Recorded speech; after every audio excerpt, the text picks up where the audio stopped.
신혼여행 가는 비행기에서 평생 함께 하자던 약속이 몇 시간 만에 끝날 수도 있고요. 부모님 모시고 효도여행 가려다가 영영 이별할 수도 있어요. 가족여행 가려고 아이들 손잡고 탑승했다가 다시는 집에 못 돌아올 수도 있습니다.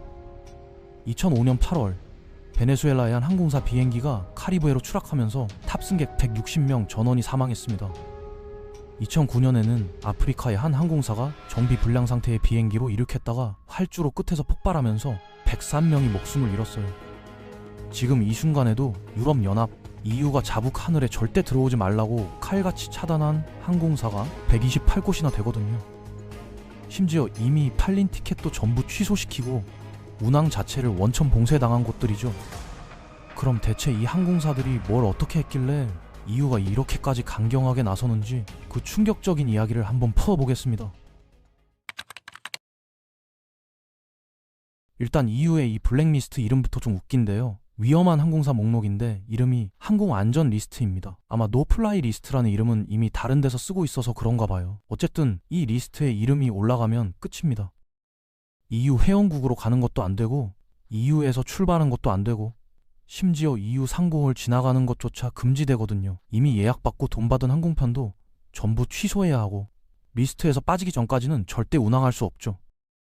근데 놀라운 건 이 128곳 중에서 대부분은 항공사 자체의 문제보다 그 나라 정부의 문제 때문에 걸렸다는 겁니다. 국제민간항공기구, 줄여서 ICAO라는 UN 산하 기관이 있는데요. 여기서 정한 국제 기준이 있습니다. 항공 안전을 관리할 정부 기관이 있어야 하고 제대로 훈련받은 검사관들이 있어야 하고 조종사 면허 시스템도 갖춰야 하고 뭔가 문제가 생기면 정부가 바로 파악해서 조치할 수 있는 체계가 있어야 한다는 거죠. ICAO에서는 이런 핵심 요소를 8가지로 정리해놨는데 이걸 배우려면 온라인 강의 하나 듣는 데만 $800가 든다고 합니다. 일주일짜리 안전회의 참석비는 거의 $2,500 수준이고요. 이 기준을 충족 못하면 어떻게 되냐? 그 나라 항공사 전부가 EU와 미국 하늘에서 퇴출당합니다. 실제로 지금 EU 블랙리스트에 올라있는 128곳 중에서 101곳이 바로 이런 케이스거든요. 나라 전체가 기준 미달이라서 그 나라 모든 항공사가 싸잡아 금지당한 거죠. 추가로 22곳은 러시아 항공사들인데 이건 좀 다른 이유입니다. 러시아가 최근 몇 년간 여러 문제를 일으켰잖아요. 그중 하나가 외국에서 리스로 빌린 비행기 500대를 그냥 안 돌려주고 자기네 걸로 등록해버린 겁니다. 원래 이 비행기들은 버뮤다랑 아일랜드에서 안전 인증을 받았었는데 러시아가 마음대로 등록을 바꿔버리니까 그 인증서가 무효가 된 거죠. EU 입장에서는 이제 이 비행기들이 안전한지 믿을 수가 없으니까 러시아 항공사들을 전부 차단한 겁니다. 자, 그럼 여기까지 하면 101곳 더하기 22곳 해서 123곳인데 아직 5곳이 남았죠? 바로 이 5곳이 진짜 문제아들입니다. 같은 나라 다른 항공사들은 멀쩡하게 EU 하늘을 날아다니는데 얘네만 콕 찍혀서 금지당한 케이스거든요. 그만큼 뭔가 엄청나게 잘못한 거죠. 첫 번째로 이란의 아시몬 항공과 베네수엘라의 아보르 항공이 있습니다.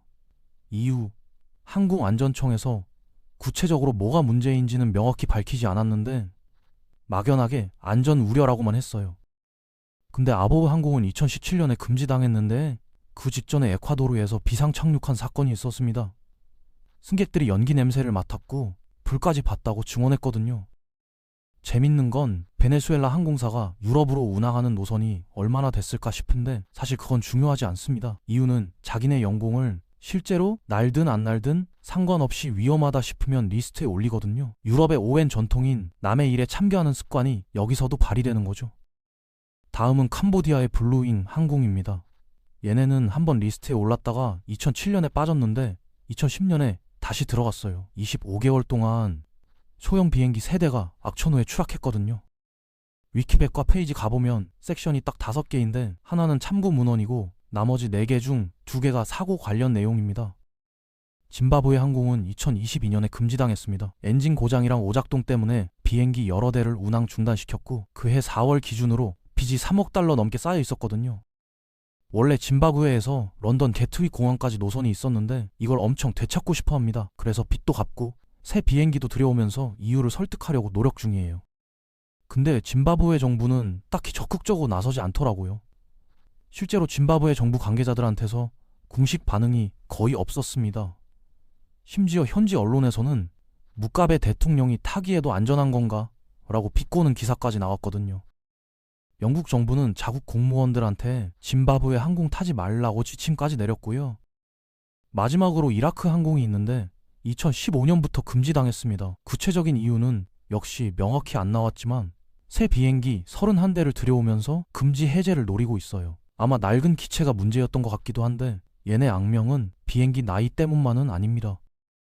2020년에는 조종사가 비행 중에 여자 모델을 조종석에 들여보낸 게 걸렸고 2018년에는 기장이랑 부기장이 비행 중에 주먹 다짐을 벌였거든요. 대체 뭐 때문에 싸웠을까요?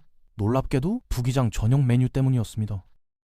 그런데 가장 극적인 사례는 바로 파키스탄 국제항공입니다. 2020년 5월 파키스탄 항공사 비행기 한 대가 카라치의 주거 지역에 추락해서 97명이 사망했어요. 조종사 실수랑 관제사 오류가 겹쳐서 일어난 참사였는데 이 사고를 조사하는 과정에서 충격적인 사실이 드러났습니다. 파키스탄 항공사 조종사 434명 중에서 141명의 면허가 가짜거나 의심스럽다는 거였죠. 전국적으로는 860명의 조종사 중 262명이 문제가 있었고요. 이유는 즉각 파키스탄 항공사를 전면 금지시켰습니다. 파키스탄 정부는 완전히 패닉에 빠졌어요. 파키스탄 국제항공 입장에서는 유럽 모선이 엄청나게 중요했거든요. 영국에만 파키스탄계가 160만 명 넘게 살고 있고 유럽 전체로 치면 더 많죠. 연간 매출 손실이 1억 4,400만 달러였습니다. 파키스탄 항공부 장관은 EU한테 임시로라도 금지 해제해달라고 간청했고 정부는 엄청난 압력을 넣기 시작했어요. 4년 동안 끊임없이 로비하고 개선안을 제출했습니다. 2023년 11월에는 EU 안전감사팀이 파키스탄을 직접 방문해서 현장 점검까지 했는데 처음에는 또 탈락했거든요. 2024년 6월 청문회에서도 거부당했죠. 파키스탄 항공사 임원들은 엄청나게 실망스럽다면서 공개적으로 불만을 터뜨렸습니다. 그런데 파키스탄은 포기하지 않았어요. 민간 항공청을 완전히 개편하고 새로운 법안을 통과시키고 공항 3곳을 민간에 아웃소싱하는 대대적인 개혁을 단행했습니다. 정부 최고 위층이 직접 나서서 EU 위원들을 설득했고요. 그렇게 4년 넘게 노력한 끝에 2024년 12월 29일 드디어 EU가 금지를 해제했습니다. 파키스탄 항공부 장관은 파키스탄 항공 산업의 대대적인 돌파구라고 환호했죠. 2025년 2월 10일 4년 만에 파키스탄 항공사가 이슬라마바드에서 파리로 가는 첫 비행을 했어요. 비행기 꼬리에는 에펠탑이 그려져 있었고 기수에는 I love 파리라고 새겨져 있었습니다. 공항에서는 개선문 모형까지 세워놓고 축하 행사를 벌였거든요.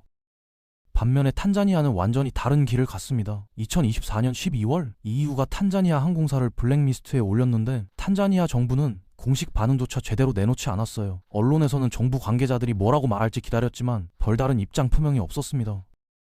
탄자니아 항공은 보잉 787 드림라이너까지 새로 들여놓고 런던 게트윅 공항 착륙 슬롯까지 확보해놨는데 이 모든 게 물거품이 된 거죠. 전문가들은 탄자니아 민간 항공청의 관리 감독 능력에 근본적인 문제가 있다고 지적했습니다. 이유는 즉시 문제를 해결하라고 압박했지만 탄자니아 측 반응은 미온적이었어요. 가장 흥미로운 건 금지당한 항공사 리스는 꼼수입니다. 웻 리스라는 게 있는데요. 금지 안 당한 다른 항공사한테 비행기랑 승무원을 통째로 빌려서 운항하는 겁니다. 티켓은 자기네 이름으로 팔지만 실제로 비행기를 운영하는 건 다른 항공사죠. EU 규정상으로는 합법이에요. 그래서 많은 금지 항공사들이 이 방법으로 어떻게든 명맥을 유지하고 있습니다. 물론 비용이 엄청나게 많이 들어서 임시 방편일 뿐이고요. 그렇다면 진짜로 리스트에서 빠지려면 어떻게 해야 할까요? 일단 금지당한 원인부터 완전히 해결해야 하고요. 그 다음에 항공사랑 그 나라 정부가 서면으로 이제 우리 괜찮아졌습니다라는 설명을 보내야 합니다. 그러면 EU 항공안전위원회랑 회원국 대표들이랑 미팅을 하고 현장 실사도 나오고 청문회도 여러 번 해야 되거든요. 이 모든 걸 다 통과하면 그제야 위원회가 한번 다시 생각해볼까 하는 수준입니다. 파키스탄처럼 4년 넘게 매달려야 겨우 성공할 수 있는 거죠. EU는 자기네 조치가 단순히 처벌이 아니라 항공 안전을 개선하기 위한 거라고 강조합니다. 실제로 베네인이랑 모잠비크는 협력해서 문제를 해결한 뒤 리스트에서 빠졌고요. EU 교통위원은 협력하고 노력하면 충분히 가능하다는 걸 보여주는 사례라고 말했어요. 하지만 현실은 그렇게 간단하지 않습니다. 어떤 나라는 파키스탄처럼 4년 넘게 매달리고 어떤 나라는 짐바브웨처럼 아예 대응을 포기하거든요. 결론적으로 EU가 128개 항공사를 차단했다고 해서 이 항공사들 타면 무조건 죽는다는 건 아닙니다. 하지만 EU가 어찌됐든 이 항공사들은 필요 이상으로 위험하다는 거죠. EU 입장에서는 자기네 시민들한테 굳이 그런 위험을 감수하게 하고 싶지 않은 겁니다. 우리가 여행 갈 때 항공사 하나 잘못 골랐다가는 신혼여행이 영원한 이별이 될 수도 있고 효도 여행이 부모님과의 마지막 시간이 될 수도 있습니다. 비행기 티켓 예약할 때 가격만 보지 말고 그 항공사가 EU 블랙리스트에 있는지 한 번쯤은 확인해 보세요.